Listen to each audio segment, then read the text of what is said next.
As we delve deeper into the realm of electrical measurements, our next focus is on contactors and relays, specifically using the square D magnetic starter. These components are foundational in many electrical circuits, and mastering their troubleshooting is a skill every professional should possess.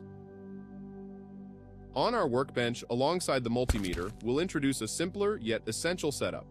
Let's set the stage with a wired square D magnetic starter, complete with a start-stop button station, all powered by a 120-volt source. This will be our hands-on environment for this module, allowing us to explore, measure, and understand in detail.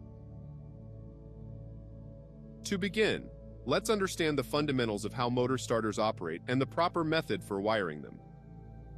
Our control voltage here is 120 volts, but keep in mind that this can differ based on the specific equipment you're dealing with. First, the power travels through the start-stop station. The stop button operates as a normally closed momentary switch, wired in series. This configuration ensures a continuous flow of power unless interrupted by pressing the stop button. Conversely, the start button is a normally open contact. It's wired in parallel with an auxiliary contact located on the motor starter. When you press the start button, you're giving power the green light to travel to the coil and then onward to the overload relay, completing our circuit. This coil, when energized, creates an electromagnetic field, pulling in the contactor and allowing power to reach our motor. Now, what happens when we release the start button? When the coil becomes energized, the auxiliary contact closes in tandem. This action forms a parallel path for the control voltage, effectively maintaining the circuit even after the start button is released. This holding circuit ensures the motor remains operational until the stop button is engaged. Having a solid grasp of the motor starter's components and their functions is vital for effective contactor troubleshooting. With the multimeter, we can pinpoint and address issues in the starter, whether they're in the contacts, coils, magnetic parts, or overload relays. But before we get started, safety is paramount. Always turn off the power supply to the equipment before working on it. Let's begin with the coil. It can face issues due to mechanical damage, corrosion, or overvoltages leading to shorted turns or an open circuit. This means the coil might not function as it should. To test the coil, we'll use our multimeter's resistance function. First, we'll disconnect the coil to ensure we get an accurate reading. Now let's prepare our multimeter for the measurement. Set the multimeter to the ohms function.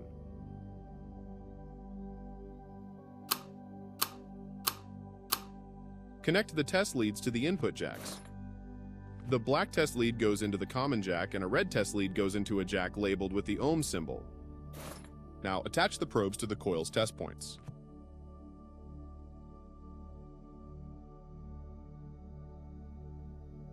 Observe the reading on the display. Remember how we learned to read the multimeter display in our last lesson? What value do you see on the screen now?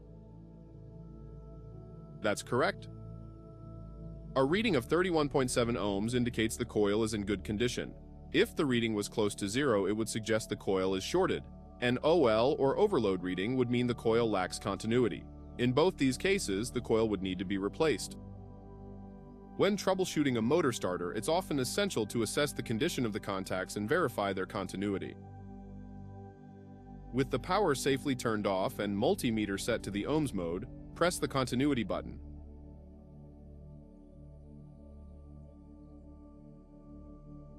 This action activates the multimeter's continuity mode and enables the beeper alarm. The advantage of this beeper is that it allows for hands-free continuity checks. You'll hear a beep without needing to constantly monitor the LCD screen. Now, connect the multimeter probes across the L1 and T1 contacts of the motor starter.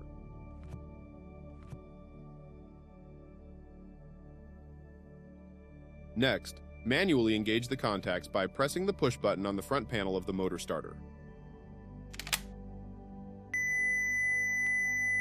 That beep confirms the presence of continuity. However, remember that contacts can degrade over time.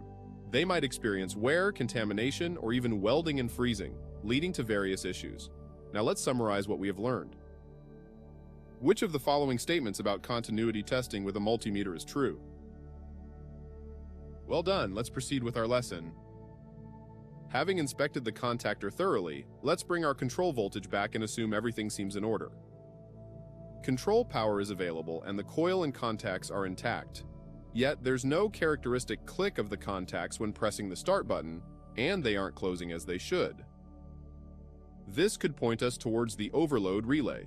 If there's an overload, this relay can trip its normally closed switch. To verify this, we'll use the continuity mode on our multimeter, just like before. Go ahead and connect the probes to the overload switch.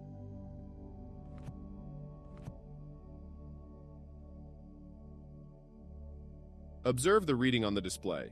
The multimeter is showing an OL reading. This indicates that our normally closed contact is currently open. To restore it to its closed state, we need to manually reset it. Press the reset button.